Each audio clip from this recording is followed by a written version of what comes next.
Okay, so here's the last one. Again, on your Pear Deck, I want you to highlight the y-axis. This is the line. We are reflecting each point across. But if you notice, two of our points, S and Q, are over here on the right side of that red line, but point R is on the left. Okay, so S and Q are going to move to the right, but are going to move to the left, but R is going to move to the right. So they're going to crisscross. We haven't done that before. It's okay. They just have to go over the line. So if they're on one side, you have to reflect them over to the other side.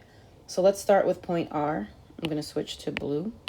So R is 2 spaces from the red line. So we go 2 spaces in the other direction, which will be to the right. 1, 2. So here is R prime. But for S and Q, we're going to be moving to the left. So for S, it's 1, 2, 3, 4, 5 spaces from the red line. So go 5 spaces in the other direction. 1, 2, 3, 4, 5. Here's S prime.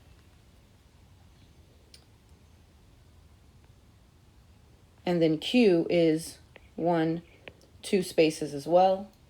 So we go 2 spaces on the other side. 1, 2. So it's a little weird. Just look for your points. So I see S to Q, S prime to Q prime, and then Q prime to R prime, and then R prime to S prime. So the 2 shapes overlap, but that's okay.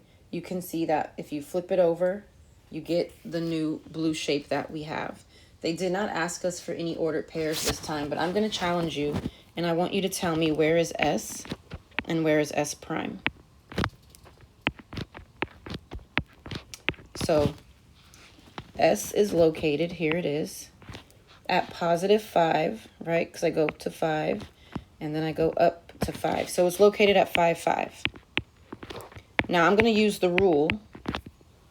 X is going to be its opposite, and Y is going to be the same. So instead of 5, S prime should be at -5, and then the Y is the same. And that's exactly right. So we are done. It is time for your exit ticket.